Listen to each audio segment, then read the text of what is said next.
किसी ने बड़े कमाल की बात कही है कि अवसर और सूर्योदय में एक ही समानता है।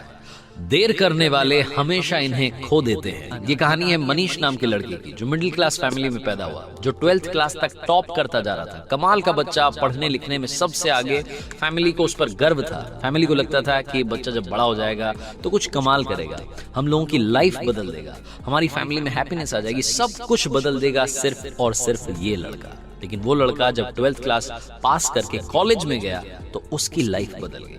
उसके आसपास ऐसे दोस्त आ गए जिन्होंने उसे बिगाड़ के रख दिया। देर रात तक पार्टी चलने लगी, घर वालों से झूठ बोल करके पैसा मंगाने लगा। घर वालों को समझ में आ रहा था। उन्होंने एक दिन इसको समझाने की कोशिश की, लेकिन मनीष ने घर वालों को डांट दिया कि आप मुझे ज्ञान मत दीजिए, मुझे सब कुछ मालूम है और आपकी ज्ञान से बात नहीं बनेगी, आप शांत रहिए, मैं अपनी जिंदगी जी लूंगा। घर वालों ने कुछ नहीं बोला। 1 साल के बाद में जब रिजल्ट आया तो मनीष एक सब्जेक्ट में फेल हो गया, और जहां ये फेल होने वाली बात आई वहीं ये बात इसके ईगो को हर्ट कर गई कि जो लड़का 12th तक टॉप करता आ रहा था वो कॉलेज में जाते ही फेल कैसे हो सकता है। और ये जो फेल होने वाली बात थी इसके मन में, इसके दिमाग में इतना घर कर गई कि ये घर में बंद हो गया, एक कमरे में रहने लग गया, घर वालों से बात करना बंद कर दिया, दोस्तों के फोन उठाना बंद कर दिया, यहाँ तक कि बाहर आना जाना बंद कर दिया। मनीष धीरे धीरे डिप्रेशन का शिकार हो रहा था। ऐसा लग रहा था कि उसकी लाइफ में यहीं पर ही ब्रेक लग जाएगा, सब कुछ खत्म हो जाएगा। मनीष जिस स्कूल में पढ़ता था, जहां से 12th पास आउट की थी, वहां के प्रिंसिपल को जब ये बात मालूम चली तो उन्होंने मनीष को अपने से मिलने के लिए बुलाया, डिनर पर बुलाया। वो इनविटेशन ये रिजेक्ट नहीं कर सका, इसको मानना ही था कि न्योता आया था, प्रिंसिपल साहब के यहाँ जाना था। तो मनीष पहुंचा शाम में, और इसने देखा कि प्रिंसिपल साहब गार्डन में बैठे हुए थे, अंगीठी पर हाथ ताप रहे थे, सर्दी का माहौल था। ये भी जाकर के बैठ गया। उन्होंने पूछा कि क्या हालचाल है बेटा, क्या चल रहा है, तो कुछ नहीं बोला। 10-15 मिनट तक दोनों के बीच में बातचीत नहीं हुई। तो प्रिंसिपल साहब ने सोचा कि क्या अलग किया जाए। उन्होंने अंगीठी में से कोयले का टुकड़ा जल रहा था, उसको बाहर निकाला और धधकते हुए टुकड़े को मिट्टी में फेंक दिया। जैसे वो मिट्टी में फेंका, थोड़ी देर तो धधका, उसके बाद वो बुझ गया।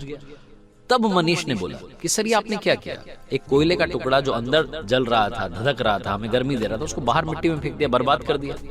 तो प्रिंसिपल ने कहा कि बर्बाद कहां कर दिया, कौन सी बड़ी बात हुई, वापस इसको ठीक कर देते हैं।